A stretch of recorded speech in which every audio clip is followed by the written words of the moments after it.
Hello friends and welcome to the Southern Mountain Kitchen. Today we're going to make buttermilk chicken tenders.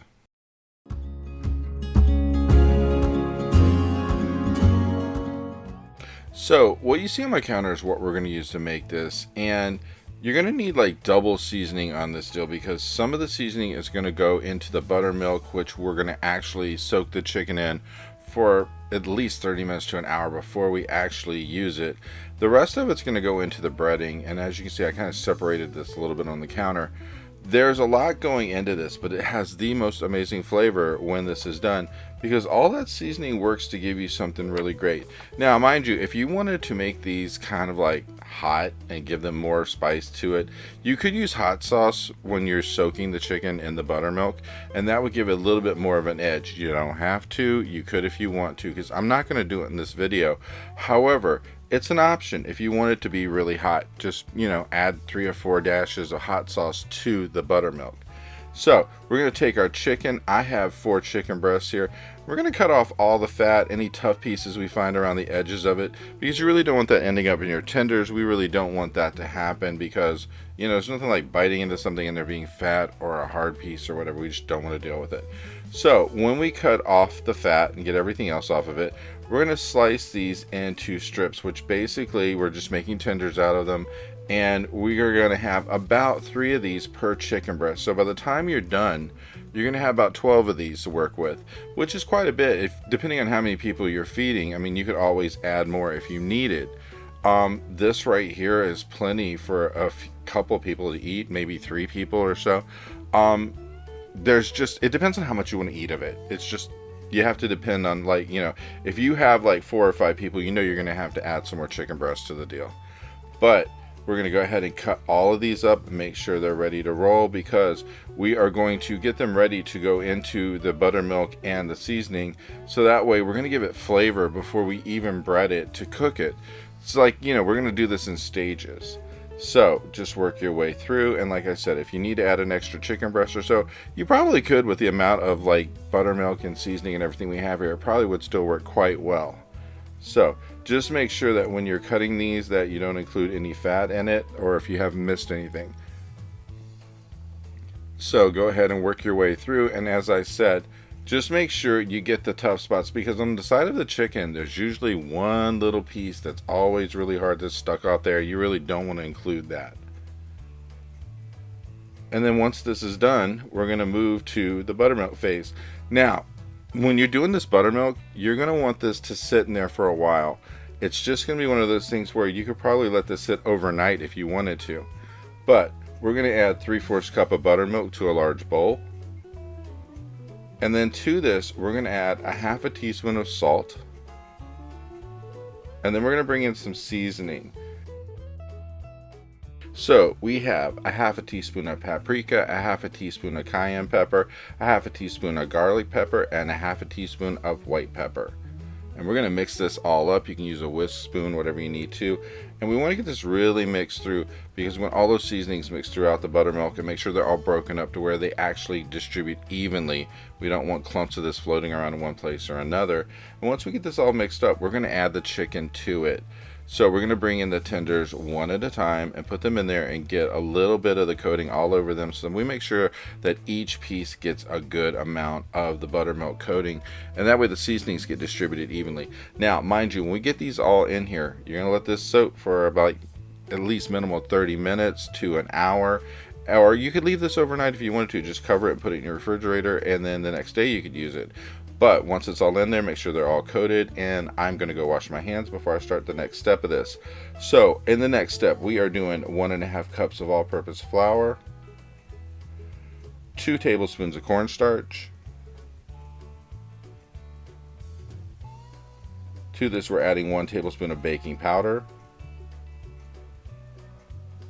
And then we're going to add in 1 teaspoon of salt, a 1/2 teaspoon of cayenne pepper, a 1/2 teaspoon of garlic pepper, and a 1/2 teaspoon of regular pepper.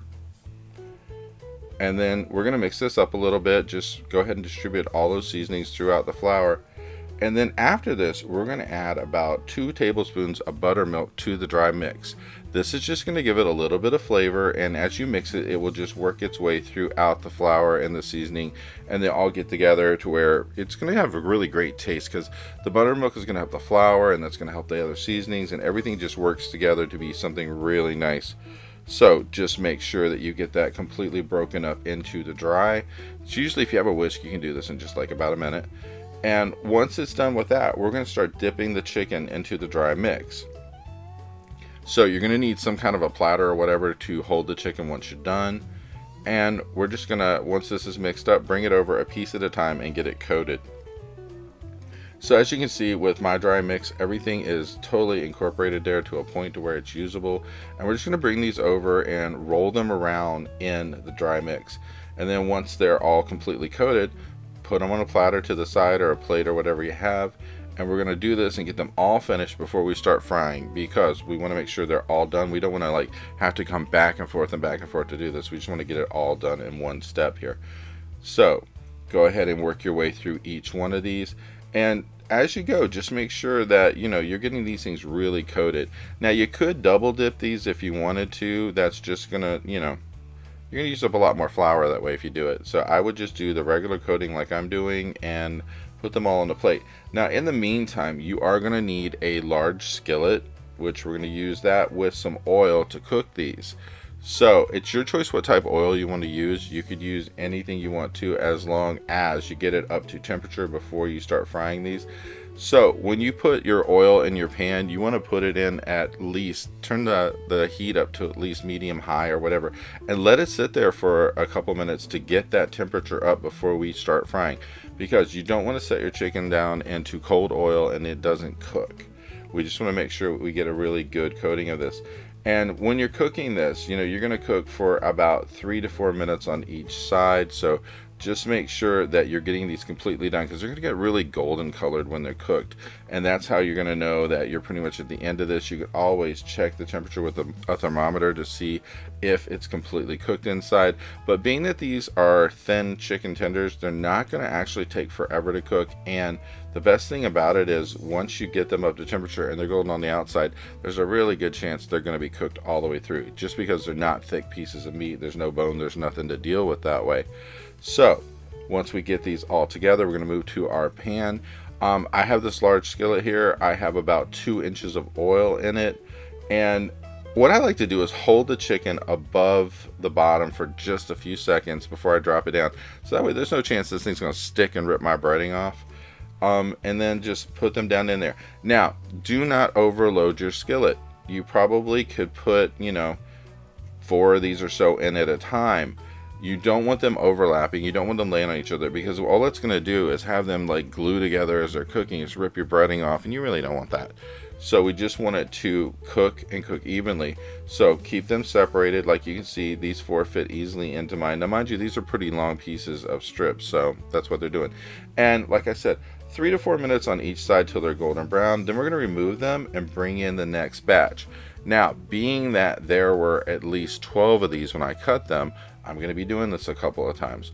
So I'm just going to remove these from this. Now, if you want these to stay crispy and not have any kind of a soggy bit on the bottom, put a rack over your plate, platter, or whatever you're letting these drain on, and let it just drip down. And that way it'll stay crispy. If you put these on a paper towel, you get a chance of getting soggy on the bottom of them, and it's going to retain the grease and be kind of greasy. So probably, use something to raise them up. But when mine were done, they look something like this, and these have the most amazing taste, and it's such a great thing for lunch, dinner, or whenever you want to have them. I hope you liked this video, and if you did, please like and subscribe. And if you get a chance, check out the Southern Mountain Kitchen website, where you can get a free recipe, check out the cookbooks available from the Southern Mountain Kitchen, and if you'd like to, you could order a cookbook at a discounted price, cheaper than Amazon, with shipping that is also cheaper than Amazon. So if you get a chance, check it out, and I hope you have a great day.